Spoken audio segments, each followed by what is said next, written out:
What was ruined by the internet? Privacy. My attention span. The internet was ruined by the internet. Childhood innocence. Everything.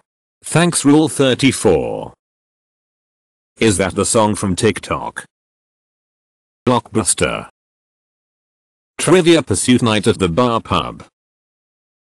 Romantic relationships.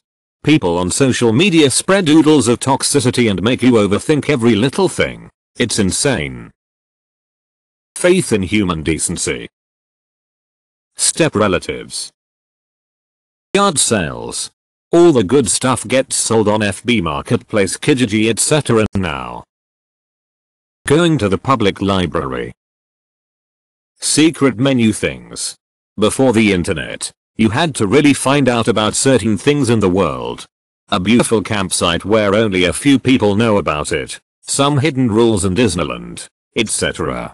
When people post about it, things change and nothing is special anymore. Dating. Conspiracy theories. Used to be something interesting to hear or wonder about.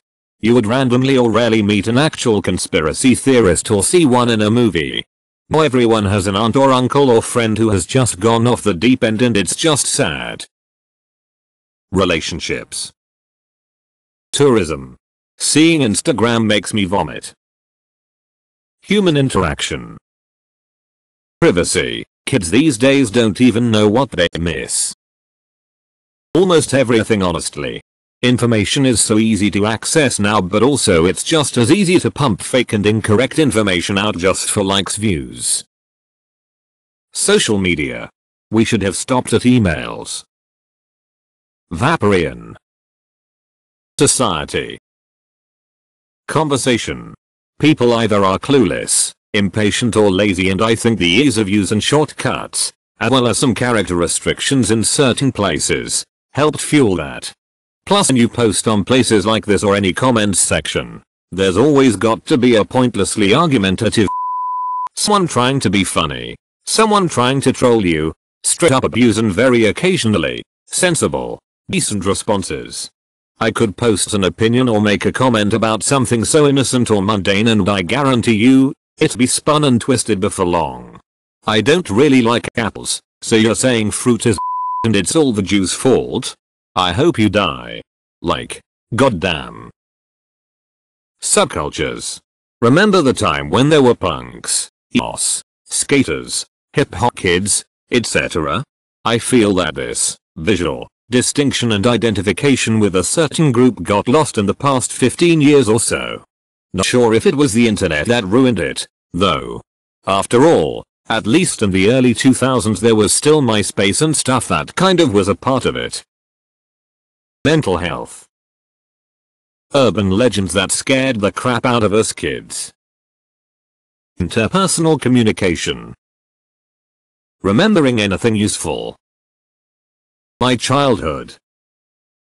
Boredom. The feeling of exploration and discovery in video games. From trading secrets on the playground in Mario Brothers to exploring and mapping out a dungeon in EverQuest. Sure, the internet existed then, but eventually became so much more ubiquitous and games are now completely known sometimes before they even release.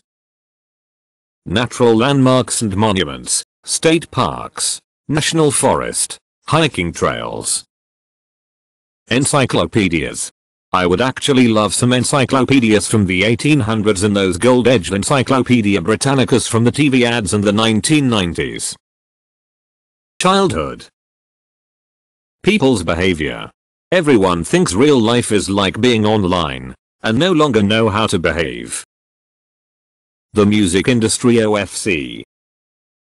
I hate that people prefer to record accidents and such, just to post them on the internet rather than helping the people who took part in that accident, or even worse, hinder the people who actually try to help by blocking the way. Eating dinner, any social interaction without being disturbed by texting, social media, etc. Critical thinking. My mother. She was a loving and caring individual. She was best friends with two same-sex married partners that were her neighbor for several years.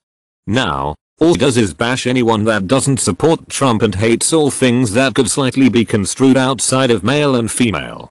This loving person is now full of all kinds of hate. I am so upset at the internet for warping her perspective and pushing all kinds of crazy conspiracies on her. Trump. Facebook. Fox. Telegram. I'm so over all the hate spewing online. I fight constantly to try and bring her back, but it feels hopeless. Being surprised at what happens in TV shows and movies. Spoilers are everywhere online. Pawn shops, thrift stores. You used to be able to get some cool finds with certain shops specializing in one thing or another. Now they just take the item and hop on eBay and price it the same. Vaporian. Referring to your father as daddy. Democracy. BBS Bulletin board systems. Now knowing the vast amount of mean jerks there really are in the world. Also how warped some people's thinking can be. I used to have a pen pal. Then we both got the internet and the novelty was gone. Mental health. No wonder we're all anxious and depressed, all you hear is horror stories. I used to have my local news app and all I got was notifications such as mother of 4 had an itch on her leg and 2 days later she was dead. Internet forums outside Reddit or Facebook etc. Nobody wants to use them anymore. And definitely personal relationships on internet. Old days you could really get to know people on forums, but nowadays everything is too fast and most of the times you can't even interact with the same person more than once. Society. Magazines. I loved getting magazines in the mail. Couldn't wait for Monday when Time and Newsweek came. Good old-fashioned debates about facts that neither side could verify right there and then on the spot. IDK, but video killed the radio star. Pranks before were just jokes that we could play off, but now we got some random all over the internet like IPR ranked my bro T-Hub by tackling his HMA pills idiot crazy prank episode number 69420. The Olympics. There was a time when you actually had to tune in during prime time and watch what happened to learn who won what. Now, there's no point in watching BC, we already know the outcome of every race and event hours before we get to watch it on TV. Also, NBC's jingoistic manufactured coverage. It used to be about sports, now it's just American Idol like backstories and constant jibber jabber over the ceremonies and events. Also, NBC would like to remind you that no other countries exist in this international competition as the USA is all that matters. So, yeah. The Olympics. We all were. People.